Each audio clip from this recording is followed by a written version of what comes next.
Like Megan, I have a story to tell you about having joy in the midst of sorrow and finding strength when you're suffering. There's no place I'd rather be today than right here at Bel Air at the Women's Christmas Tea, because if I would have thought that I might be speaking at this tea when I was here last year in 2007, I never would have guessed that I had a journey and a story to say and to tell.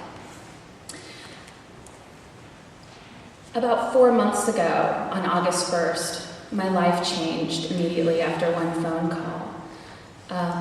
I was stopped in my tracks. My life was going on in one direction, and I was happy, and I worked hard, but it stopped. Instantly it stopped. My story is about how I've experienced God's providence, how I have experienced His presence in my life in a personal way. On August 1st, I was diagnosed with a disease in my brain, one that I had had my entire life. It's a cerebral vascular disease called an AVM. An AVM is essentially a cluster of blood vessels, and they're malformed since birth, and the blood doesn't go through them in a normal way, and eventually over time, the vessels will burst, and they'll cause a hemorrhagic stroke. Just to illustrate it, this is an angiographic picture. The normal brain on the left-hand side and what a malformation is. So you can see by that picture, even if you're not a scientist or a doctor, this is very serious. The disease would have taken my life instantly. There's no symptoms to speak of. It's not a hereditary disease. And I found out that this was in my brain. All my Christian life, I have believed in the sovereignty of God and His providence. I believed that He's in control of all things, and I also believe that providence is how He plays it out in our daily life. As I look back on the past 4 months, I've learned that God's providence is His promise to us. God was with us. He was with me through the signs, through the suffering, and through the surrender. A lot of people ask me, Andrea, how did you find this? How did you know that you had this? And the answer is I really don't know. There's no direct answer. There's no symptoms for this disease. The only way that I could explain it to you is I was impressed upon my soul and my heart that something was just not right. It was over a 2-year process. The first, a sound that I heard in my ear when I was 10 weeks pregnant with my son. I was 10 weeks pregnant, I heard this noise in the middle of the night. I would worry about it, but then just moved on the rest of my life. It was something that concerned me, but it wasn't anything that drew me to physicians or to really inquire about it. Other things that happened, closer to finding out about the diagnosis, I would wake up in the middle of the night, suddenly, 2 a.m., and I would start praying that I would actually make it through the night. Then I would talk to myself out of such ridiculous thoughts. You're going to be fine. You're healthy. You're young. You have your whole life ahead of you. Why would you ever think that you would pass away in the middle of the night? Fall back asleep, wake up the next morning, and just almost praise God that I didn't die. So it was just pressing upon my heart that something was just not right. I talked to my husband about it, and he encouraged me to check it out, but really told me that you're fine, you're just worried. Don't worry. There's nothing to worry about. In April, many of you know a woman at our church, Kathleen Wolf, a young woman who suffered a hemorrhagic stroke suddenly with no notice. And her stroke was caused by this very, very disorder, an AVM. And I prayed for her, and my heart was just broken for this family and for all of her suffering. But as I prayed for her, there was something more than that. It was more than praying for a person that I knew in my church and the suffering that she was going through. I knew that there was something wrong with me. These nudges were no coincidence. It was a part of God's plan for me. He showed up. I was completely terrified, but He was in control. These AVMs are very complicated. I had come to find out that, there is treatment available for them. You can have surgery. You can have radiosurgery. Surgery, a craniotomy being the only form of a cure.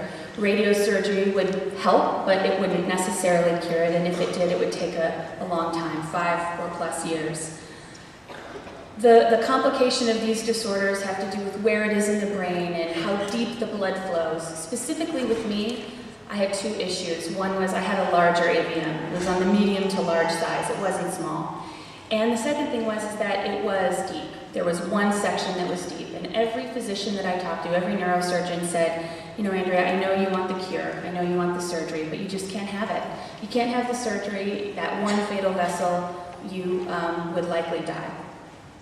There was one doctor here at UCLA who said, you know what, I think you can have the surgery. It is a risk, all of those risks exist, but I think you can do it. That's what I wanted in my heart, but the journey that would come the next few months was one of accepting what those risks would be and putting my trust and faith, not in him as a physician, but in God, that he would protect this vessel from bleeding, that he would protect this cluster from rupturing. Then they went on to talk about the deficits. Most doctors said I would be likely blind in both of my eyes, half of my vision would be gone, and others would say maybe just a small spot. Either way, it was a most likely predicament that I would have vision loss. I was also told that most definitely I would have trouble brushing my teeth, putting in my contact lenses, dressing myself, buttoning buttons. They said, good news is you'll probably be able to speak and you'll probably be able to remember, but we can't predict anything because this is one of the most dangerous surgeries. I attempted during this time, I was suffering, I was struggling. I wasn't physically hurt. There was nothing wrong with me. I hadn't lost any functioning yet, but I was suffering because I had to make a decision. I wasn't going into the ER coding where they had to open up my brain. I had to decide, where am I going to put my faith? What am I going to do? I attempted to fill this void in my life and this hole by getting statistics from more and more doctors. I even went and consulted with an expert in New York at Columbia University. But at the end of the day, at the end of all the statistics and all the risks, it was just between me and God. There was nobody else. I had to decide. The struggle was one of the hardest in my life. But I found strength in remembering that Jesus has suffered more. And he chose. He chose to suffer. And if he could suffer that much more, then I could trust. I could trust. So then I moved to the phase of surrendering. Surrendering to have the surgery. I decided I was going to have the surgery, that I was going to trust that this was going to be successful, and that if there were deficits, I would deal with them. It was difficult. My prayers changed the day before the surgery, which is when I really surrendered. Prior to the day before the surgery, I would pray every night, day, moment by moment. Lord, please, I want to be able to see. If I wake up, I know that I'm going to be seeing you. And I bargained with God. At times I got angry, and sometimes I just shut this whole thing out. I was just in complete denial. But the day before the surgery, I prayed, you know what? It isn't about seeing with my eyes. It isn't even about living. It's about knowing that I'm going to turn my life over to a procedure. And I'm going to trust, Lord, that no matter what the outcome, if I die, if I'm blind, you're still in control. 2 months ago tomorrow, I woke up from brain surgery after 11 hours. I could see, I could remember, I could speak. There were 0 deficits. I was a miracle, and I was completely cured.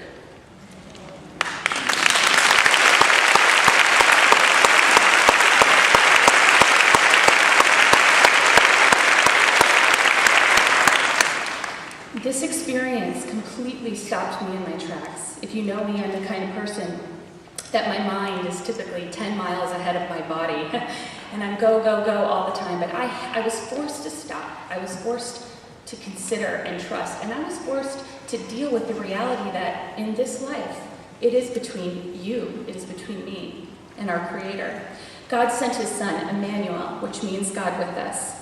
And he was with me through every stage. Through the signs, through the suffering, through the surrender, through the surgery.